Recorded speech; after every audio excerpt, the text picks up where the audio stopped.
Good morning student. आज के इस टॉपिक में बेसिकली अपन इंपॉर्टेंट टर्म और disorder of the respiratory system के बारे में डिस्कस करेंगे। उससे पहले मैं आपको बता दूं, जिन लोगों ने मेरी लास्ट वीडियो नहीं देखा है उससे रिक्वेस्ट है कि वो अच्छे तरीके से लास्ट वीडियो को ऑब्जर्व कर ले। अगर किसी भी मैकेनिज्म में, hamburger phenomena, Bohr's effect, हेल्डन effect में अगर एक भी डाउट है तो आप फील फ्री करें एकदम कमेंट बॉक्स में लिखने के लिए कि सर हमें समझ में नहीं आया, और फिर से आप मुझे सिंपलर फॉर्म में समझाओ। आज की इस वीडियो में हम लोग मोस्टली डिस्कस करेंगे डिसऑर्डर ऑफ रेस्पिरेटरी सिस्टम। पहला दैट इज यूपनिया। यूपनिया मतलब that is the normal breathing. Normal breathing को बायोलॉजिकल टर्म में यूपनिया कहते हैं। मतलब जो 12 से लेकर के 16 टाइम्स अ मिनट होता है उस चीज को अपन यूपनिया कहते हैं। हाइपोपनिया, अब जरा देखो, ये नया टर्म तो बेसिकली अपन ब्रीदिंग के लिए लेंगे, लेकिन हाइपो का मतलब क्या हो गया? Decrease. So decrease in breathing rate, that is हाइपोपनिया।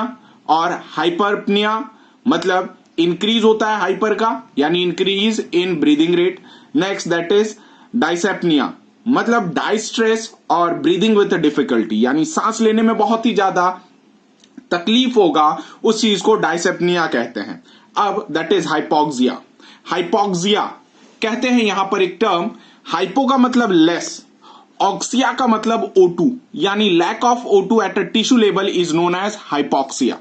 अब देखो एनॉक्सिया, एन का मतलब that is no O2 at tissue level, यानी कोई भी टिश्यू लेवल पे O2 प्रेजेंट नहीं रहेगा, उस चीज को एनॉक्सिया कहते हैं। Next that is asphyxia. Asphyxia यानी suffocation due to lack of oxygen and retention of CO2। मतलब कि अब क्या हो रहा है कि O2 जितना हमें चाहिए था अब वो O2 मिल नहीं रहा है, उसके वजह से बॉडी में CO2 की कंसंट्रेशन बढ़ते जा रही है। उस कंडीशन को अपन क्या कहेंगे? दैट इज एस्फाइक्सिया कहेंगे। एस्फाइक्सिया बेसिकली हाइपोक्सिया होता है और हाइपर कैपनिया होता है। यहां पे टर्म देखना, हाइपर का मतलब ज्यादा, cap stand for the CO2। Hypercapnia देखो यहां पर क्या है कि retention of CO2 in body.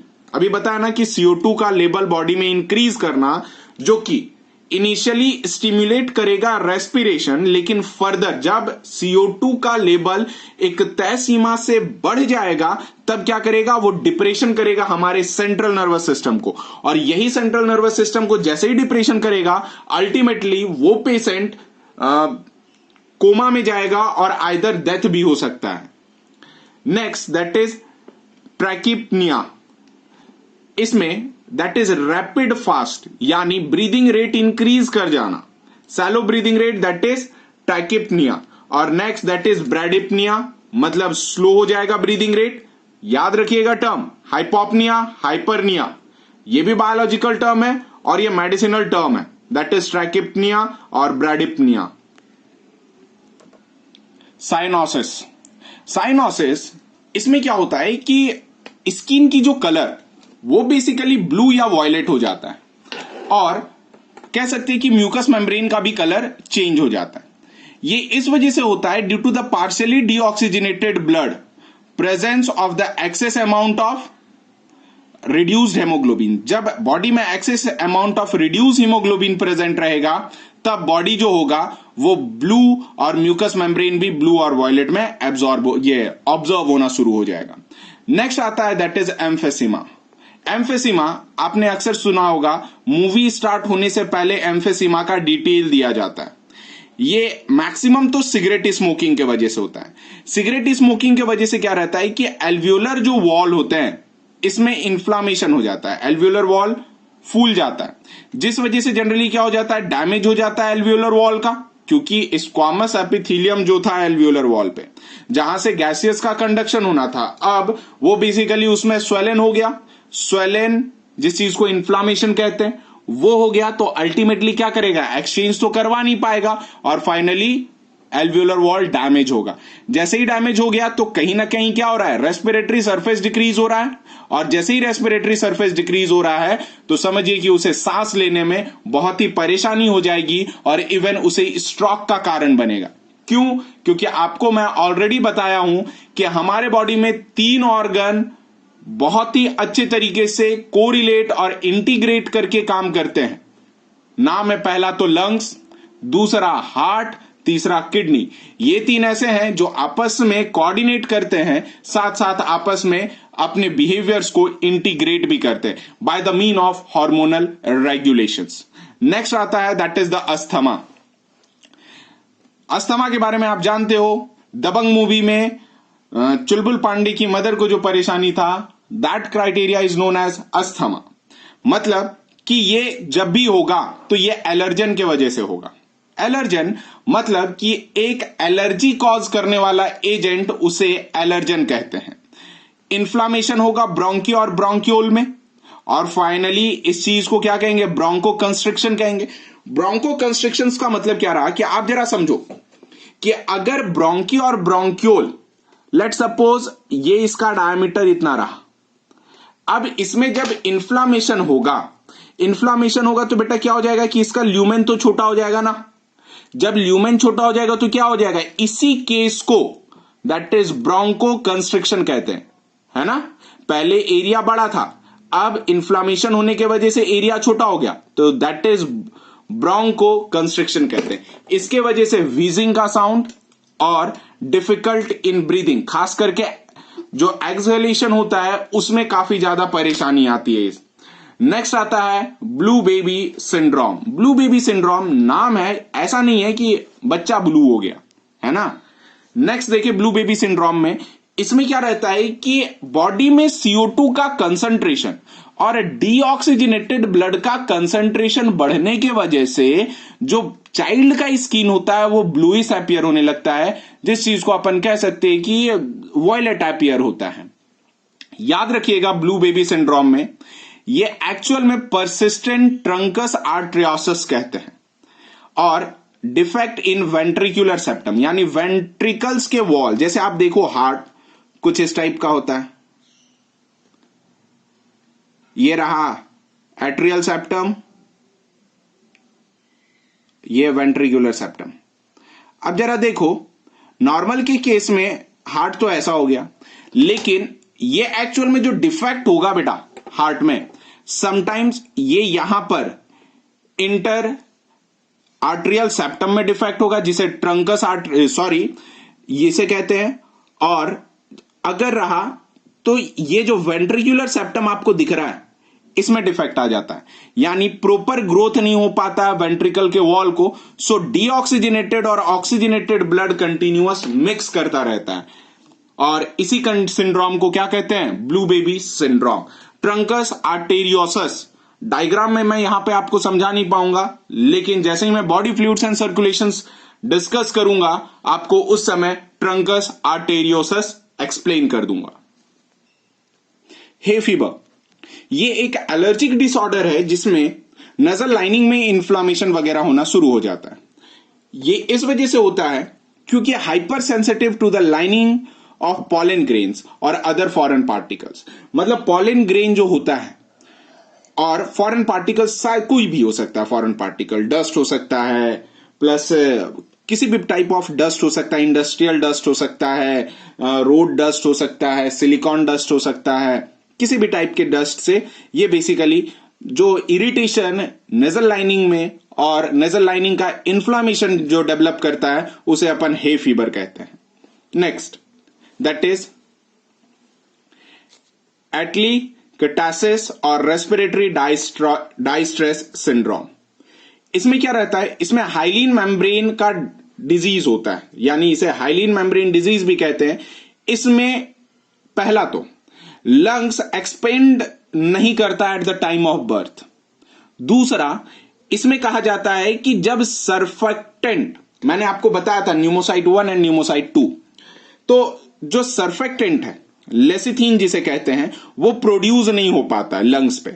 ये एक्चुअल में उन बच्चों का होता है जो टाइम से पहले बर्थ लेते हैं, यानी प्री मैच्योर बेबीज में जो 7 मंथ में पार्चुरेट हो जाते हैं यानी बर्थ ले लेते हैं, जो 8 मंथ में पार्चुरेट हो जाते हैं, या फिर जो अप टू 9 मंथ में, 9 मंथ के बाद अगर हो रहे हैं और 9 मंथ पे हो रहे हैं तो देन सर्फेक्टेंट प्रोड्यूस करेगा, लेकिन अगर उससे पहले हो गए तो सर्फेक्टेंट प्रोड्यूस नहीं करेगा उसके लंग्स में।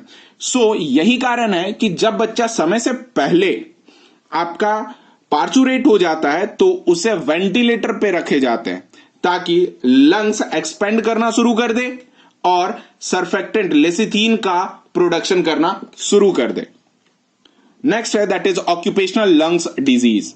ये मोस्ट इंपॉर्टेंट डिजीज है बेटा। ऑक्यूपेशनल लंग्स डिजीज का मतलब कि एक ऐसे डिजीज है जो इंसान के काम करने वालों पे डिपेंड करता है, यानी कि आपकी जो वर्किंग लोकेलिटी है, आपकी जगह पे वर्क कर रहे हो, उस चीज से जो रिलेटेड डिजीज होता है उसे ऑक्यूपेशनल लंग्स डिसऑर्डर कहते हैं। ये एक्चुअल में क्या रहता है कि ये इनहेलेशन होता है ऑर्गेनिक और इनऑर्गेनिक पॉल्यूटेंट्स का, जिसे न्यूमोकॉनेसिस कहते हैं। मतलब कि ऑर्गेनिक रहा, इनऑर्गेनिक रहा। ऑर्गेनिक में आप जानते हो कार्बन, हाइड्रोजन, ऑक्सीजन। इनऑर्गेनिक में जैसे पोटेशियम हो गया, सल्फर हो गया, सोडियम हो गया, इस टाइप के कोई भी डस्ट जो अगर अपन इनहेल कर ले, इनहेल करने के बाद हमारी लंग्स में वो बेसिकली जाकर के सेटल डाउन हो जाए तो क्या होगा, सरफेस एरिया डिक्रीज करेगा। जब सरफेस एरिया डिक्रीज करेगा तो हमें different different types of disorder होंगे। जैसे देखें, पहला एंथेरोकॉसिस। एंथेरोकॉसिस न्यूमोकॉनियोसिस का एक टाइप है। एंथेरोकॉसिस एक्चुअल में कब होता है, ये जो होता है मोस्टली वैसे इंडिविजुअल्स को होता है जो कोल माइंस में काम करते हैं। क्यों? क्योंकि कोल माइंस में कोल डस्ट फील होता है। कोल डस्ट बेसिकली उसके एल्वियोली में जाकर के सेटल डाउन हो जाता है और वो काउज करता है ब्रोंकाइटिस और एम्फेसेमा। नेक्स्ट आता है सिलिकोसिस। सिलिकोसिस बेसिकली ये inhalation of silicon compound. Silicon compound जो ग्लासेस आप देखे हो, ग्लासेस में आप क्रॉकरीज देख लो, सन ग्लासेस देख लो, स्पेक्स देख लो, ये जितने भी हैं सब के सब सिलिका से बने हुए हैं।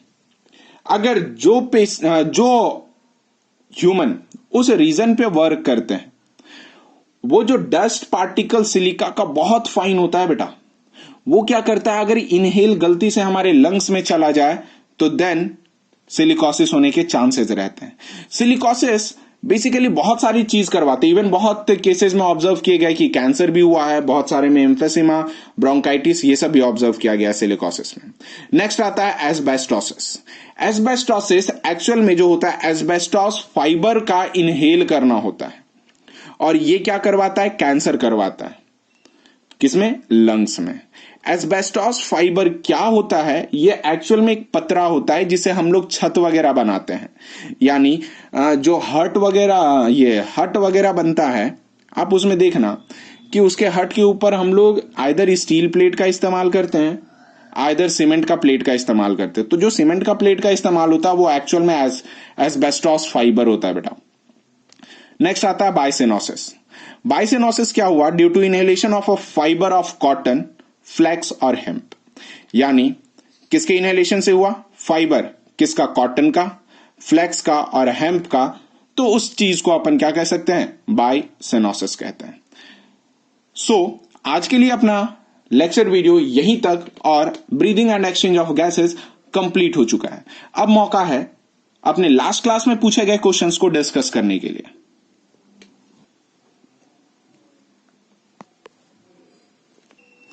पहला क्वेश्चन अपना था, ऑक्सीजनेशन एंड ऑक्सीडेशन में क्या डिफरेंस है बेटा। ये इक्वेशन को जरा गौर से समझना।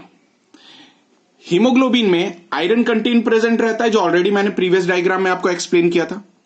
यहां पर जो आयरन है वो Fe2+ है, लेकिन इस जगह पे जब देखोगे तो यहां पे भी आयरन क्या है, Fe2+ है।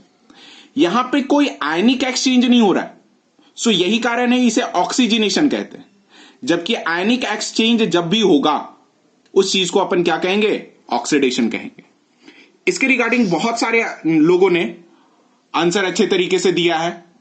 जिस चीज के रिगार्डिंग, पहला जैनिस, कृष्णा राठौड़, दिया पटेल, श्रेया परमार, सुची रावल 12G5, वैभव और Meenakshi Rathore, Naresh Patel, Rimple 11G4, sorry for that, Niyati Patel class 11G4 और वेरियस स्टूडेंट्स जो थे इस पे कमेंट किए और बहुत अच्छा कमेंट है। और इन लोगों का कमेंट पढ़ने में लग रहा है कि वाकई में ये लोग बहुत ही डीप स्टडी करके आंसर पोस्ट करते हैं। So thank you for giving the answer in my comment box. Next, और यही सारे स्टूडेंट ने मिथ हेमोग्लोबिन का भी आंसर बहुत अच्छे से दिया है कि मिथ हेमोग्लोबिन यानी haemoglobin in the form of metalloprotein. और बिल्कुल बात सही आपने कहा, लेकिन सिंपल सा टर्म में मिथ हेमोग्लोबिन का मतलब समझेंगे। अगर हीमोग्लोबिन को ऑक्सीजन मिलता है तो देन ये ऑक्सी हीमोग्लोबिन का फॉर्मेशन करेगा, लेकिन अगर हीमोग्लोबिन को लैक ऑफ ऑक्सीजन मिलता है तो देन बेटा इस चीज को सिंपली अपन कंसिडर क्या करेंगे, मिथ हीमोग्लोबिन कहेंगे। So thank you for watching my videos and आप सारे स्टूडेंट का तहे दिल से थैंक यू कहता हूं। Stay safe, stay healthy and please like, comment and subscribe my channel. Thank